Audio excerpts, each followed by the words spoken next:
So we've got a very busy week on the economic front. The World Bank and the Organization for Economic Cooperation and Development released two separate reports this week, which provide some insight into the state of the global economy. In summary, both the World Bank and the OECD reports highlight weaknesses in the current world economy while providing some policy advice to fiscal authorities.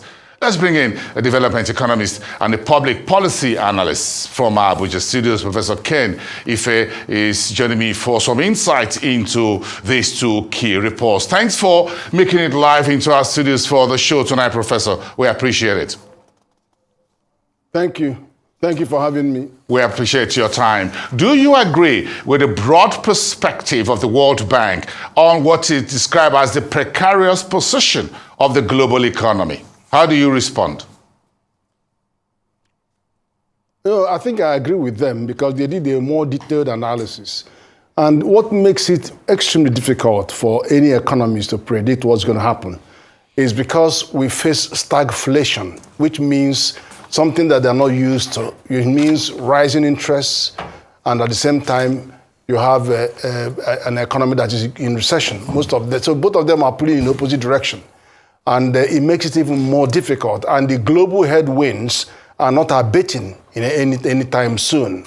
We haven't seen any sign that Russian conflict will come down. We have climate factors, and then you have, in fact, the bigger economies, their financial crises are also threatening the weaker and the intermediate economy. So that is a much more dangerous headwind because it hits the banking sector of the developing economies and causes more mayhem for them. So there are many others, conflicts, other kinds of conflicts, regional conflicts, and of course, the unemployment is rising because the overall growth rates are going down.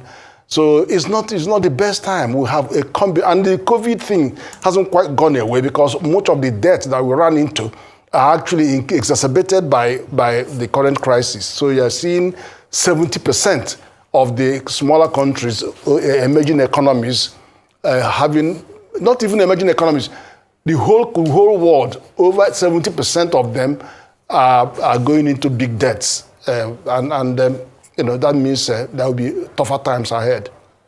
There will be tougher times ahead. Now, the latest World Bank report that all advanced economies and lower projections for 70% of emerging markets and developing economies. Is that worrying for you when you look at this forecast that perhaps that the U.S. economy will grow just 0.4% or 0.6% next year, and the Eurozone will grow just about 0.4%? Well, of course, when you look at the other one, there's a more pessimistic, more optimistic view from OECD, than the World Bank view. The World Bank, there are some differences in them. This debt to GDP ratio for most countries are over 70%. For most countries, over 70%, although Nigeria is getting closer to 40%. But that doesn't say, well, that means we're going to have a real tough time. Because now the liquidity is also a big challenge to many of these economies, as well as the fact that credit worthiness in 1 out of 4 emerging economies is in very, very precarious position. So if you lose the credit worthiness, it means that you can't actually borrow money from the leading development banks. And then that begins to tie in to the advice being given by IMF a while ago that countries should start considering devaluation of their currencies. And I'm going to see that as a consequence of their inability to borrow a lot of the money that they will need. And the tightening global financial conditions will push them into more and more devaluation of their currency. So yes, World Bank is correct in that respect. Well, the World Bank advised policymakers to act promptly to prevent financial contagion and reduce near-term domestic vulnerabilities. What do this mean for frontier countries like Nigeria, where we talk about financial contagion and near-term domestic vulnerabilities? How serious are these? What can you point to in terms of the details of this? Well, I just said just a few minutes ago that much of the challenge we are going to have in our financial system is going to be fallout of the financial crisis of the bigger economies. I mean, just look at America. Apart from their rising interest rates and rising MBA rates, and then you have the likes of the Silicon Valley Bank crashing and another one following. All of them will mean transmission of financial crisis to emerging markets. That is the major consequence. Then, of course, you also have them advising that they should reduce subsidies. And these are actually directed to the European countries and the Eurozone and some of these, because they spend so much money on the energy crisis that they face. You don't forget that 40% of the gas being consumed in Europe was coming from Russia. So Russia started turning the screw on them, and then you saw it wasn't a pleasant winter that we went through. So there was a lot of financial support to households to ensure them to wind up. So they're saying now, please start winding down those subsidies, because you are going to face higher wage increases because of the increases in interest rates and increases in inflation and all of that. So that's the advice that they are giving. So, and of course, how does that play with Nigeria? You've seen that a bold step has been taken by the president to take off the subsidy. We haven't had the rest of it, but it is a very, very bold step. So it's still in line, because, that even if you don't take off the subsidy, we are still going to face higher pressure for increase in minimum wage. So that is inevitable. But now the quantum of it is going to be a lot more because of the potential impact of the subsidy removal. Well, so I think that's where they're going, for you to now think of how to balance. Well, Professor, the OECD report that came out 3 days ago asked the governments to withdraw broad energy-related support because minimum wage and welfare benefits are increasing. And I'm sure this was technically speaking about subsidies, whether it has to do with petrol, diesel, whatever, or other forms of subsidies, whether it's on electricity or so, because governments have to increase. Governments around the world in a number of emerging markets and developing countries would have to increase minimum wage as well as welfares, as it were. Look, Nigeria is looking at $800 million to cushion as a first tranche of cushioning the full subsidy removal. We don't know what some state governments will still do moving ahead. So all of this put together, do you think this is will likely raise inflation? We're back to 2020 when we keep printing money, putting everything that we have to contain the effect of COVID-19 pandemic. Are we back to that period in some sort? Without a doubt, there is going to be more money supply, from what all those. I mean, when you start doubling wages, what are you going to have? You're going to have more pressure on inflation, without a doubt. But was it a necessary decision? I think it's a good decision. Which, is the better of the two evils to stop the waste. Because one is a complete waste of resources. The other one is, you're giving people enough money to be able to boost domestic consumption. And that also enters into the GDP equation. So you still have to invest you still have to find investment, because without the investment, you cannot have increase in output and increase in productivity. But you have to cushion the negative impact of removal of that subsidy by making sure you do some palliatives and then also increase wages so that the aggregate consumption will not collapse. So that's a more balanced decision. So that's inevitable, it's going to happen. But in the case of the developing economies, because of the winter, they had to give out money. I was seeing checks coming into the accounts. They had to give £500 to every retired pensioner or something like that. I know more help were given because of the summer. Because of the winter. It was very, very cold, so they had to protect their citizens. But then, as we are now getting into warmer summer, yes, they have to begin to wind down those benefits. Well, the OECD Secretary General in that report on Wednesday says it's very important for governments to prioritize structural reforms to boost productivity by promoting competition, reviving investment, and increasing female workforce participation, and alleviating supply constraints. All these 4 points, do you think they speak to Nigeria? President Bola Ahmed Tinubu in his inaugural address spoke about reviving investment, revisiting the country's tax regime and all of that. Do you think this is in tune with what the OECD is asking, but more broadly speaking and more important, structural reforms to boost productivity? I think it looks like he was actually talking to Nigeria. The OECD was talking to Nigeria because it's at least half of the things that we want done in our economy is actually what they are pointing at. Structural. We have tended to rely more on monetary measures. You know, in the end of the day, if people don't have power, they cannot produce. If they don't have good roads and the water, and also they don't have rail transport, you know, rail is the cheapest, most effective means of transporting heavy goods over long distances. And then you have inland waterways that we haven't even touched, which is even cheaper than rail. But, you know, all of those are necessary for the economy to grow. And then, of course, you have to also invest in human capacity development. And it was very clear from the message of the president, because he said, I want to remove the subsidy, but at the same time, take all that money, go and invest in health, invest in education. So, I mean, he's got that right balance. But you just have to see how it plays out.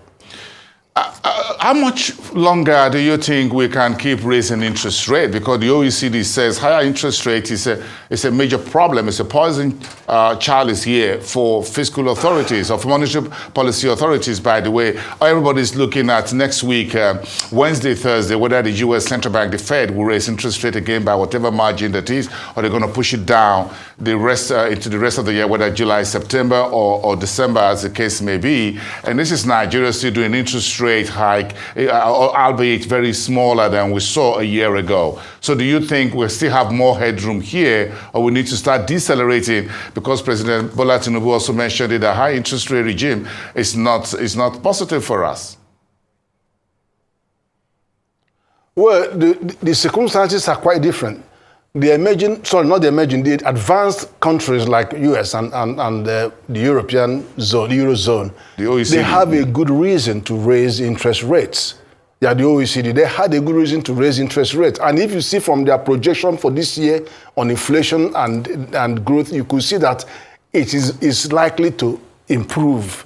So you can see the link between that monetary measure that they are taking and the indices around inflation. So you could see a significant drop. And then you can see the growth also, although the OECD is more optimistic of growth in the Eurozone. I don't think he wanted to spread any panic to the Eurozone. So, you know, I can understand that. But our own is quite different because two reasons. One is that we already have a lot of money in circulation. And then, of course, you talked about central bank printing money and all that, 24 trillion and all of that. So there is a need for them to raise those rates to, you know, to help control the situation. But at the same time, we're also going to have more money going into the system because we have to pay more wages, we have to do more palliatives. So it's unlikely that you will simply see the central bank simply drop the NPR rate as quickly as you would have thought. But having said that, it is now on the cards, you know, in a very serious way, because the president said, I want to see lower rates. So, you know, there are many ways also to bring down rates, you know, bring down the rates, but we'll have to see how we enter that permutation. Because that discussion is probably going on right now, how we're going to juggle the two. Well, do you think monetary policy should remain restricted for much longer, at least for emerging economies and frontier markets such as Nigeria? No, you know about this, we have a fundamental challenge here about the transmissibility of monetary policy. Because if you say that nearly 40%, 30 to 40% are out of the banking sector, then you have young people going into cryptocurrency. The question you are going to ask, who are you transmitting, how much of what you are transmitting to the commercial banks is actually going to, and then you also see the commercial banks having pressure because some of the commercial banks, they're having 32.5% cash reserve ratio. They are having also elevated loan to deposit ratio. Then they have 30% liquidity ratio. So the question is how much money is actually available for them to lend. So if you are pushing the high interest rates, are they actually lending that much? But in any case, the atmosphere of increased interest rate means that we are doing something, but it may not be as effective as it would be in the developed countries, because much of the people are actually in the banking sector, in the financial, they're all captured. There is, so their policies transmit. That's why I was telling you, if you look at the planned increase and then you look at the drop in inflation, you will see both in the World Bank and a lot more in the case of the OECD. So there's a more causal link between those than you would have in Nigeria, because Nigeria has even more structural factors at play that actually mitigate the impact of those monetary policies. Well, Nigeria's new president, Ahmed Tinubu, has reportedly signed a new electricity bill, which was passed in July of last year. How important is this bill moving Nigeria forward into sustainable energy efficiency that will help balance out the removal of fuel subsidy? Petrol is a major consumption source of energy for a majority of 220 million Nigerians at the bottom of the pyramid, whether at home, in the office, at work, and elsewhere. So what's your take on that? No, the 2005 Domiciliarization Act for Power Domiciliarization Act, 2005 allowed only 1 megawatt of power to be domiciliarized. So, and then we started arguing and fighting. So I remember in the very first week of the last administration, I attended an energy summit, and I said to the minister with me, I said, look, take power to the mass market. That's the only thing that you need to do. Example, solar. Take solar to the mass market and incentivize people, because you, Buason, you may have 3 houses, one in Lagos, one in your village, and one in somewhere else. No, just one. You cannot sleep in the 3 houses at the same time. Yeah, just in case. I don't know, because again, we're talking about the Code of Conduct Bureau, just in case. But again, it's okay. Just go ahead, just for the fun of it. What I'm saying is this. You can only sleep in one house at one time. But if you are rich enough, which I believe you are, you could have solar in 3 of your houses or 4 of your houses. So excess solar power is sold to the public. So those who are capable of doing that will do more. And that's what why the president signed the bill. It's going to be a game changer, because power is what is holding us down to where we are today. The moment we can crack power, allow the private sector, whoever have money, let them spend it in generating power or using hydrogen, but to stop all this burning of fuel. See the problem we have with petrol. Petrol is not only used for domestic consumption, burning generation, but they also use it for industrial. So the moment you begin to allow other renewable energy to come into the equation, they are renewable. So you have more traction on this whole challenge of Nigeria producing. Our per capita consumption of petrol is, South Africa is 40 times more than Nigeria in per capita consumption of power. I mean, it's incredible. And I can't understand why Nigerian economy grows as much as it does with that little power that we have. Can you imagine when we double the size of our power or triple the size of the power? Nigeria will fly to high heavens in terms of economic growth. So the answer is that it is the best move so far. Yeah, you said we should take power to the market. What market are we talking about? Anybody who wants to invest that has any money to put on power, be it renewable, all forms of renewable energy, including solar, including bioethanol, including metal, let them put it. If anybody who wants to invest, give them the opportunity to do so. And that is what this bill has finally come to. They moved from the 2005 Power Domiciliarization Act to eligible buyer. And that eligible buyer was now the final step, is now what we have just got now. So that was a 3-stage approach. So this is really what we need to turn on the heat, because when people allow people to make their investment, and then if you want to give subsidy, the subsidy should actually be in removing the tax on solar cells being imported in the country, all those things that would enable the private sector to deploy their resources in providing power for themselves. Look, a research actually showed that 68% of manufacturers in Nigeria provide their own power 90% of the time. So you need to enable them to produce their own power and incentivize it. Interesting. This is a big conversation again as far as energy is concerned. So if you have your way, would you advise President Tinubu to hold the position of the power minister or the petroleum ministry? No, I don't think holding the power is what makes it happen. I mean, the presidents have been holding Ministry of Petroleum power and petroleum. What difference has it done? It just conveys the atmosphere of invincibility and makes them feel monopolistic in their attitude. No, let the president find a good person to run the show for him. The president has far more to do than meddle with being minister for power or minister for sources. No, there are people that are competent, qualified, that can actually do more than stress the president. The president has more things to do. President will be talking to investors. He knows what it is. He knows what the game is about talking to investors, giving them the confidence to invest in the economy. He has created all this magic in Lagos. Do it now. Don't go and bundle him with things that are, others could do for him. Great. So, yes, that's well said. Thank you so much. Just harvesting everyone's thoughts. We're looking at the cabinet anytime soon. Thank you so much. We're grateful for your insightful contributions. As always, Professor Kedife, do have a wonderful weekend. Thank you, as always, coming here on Arise Exchange.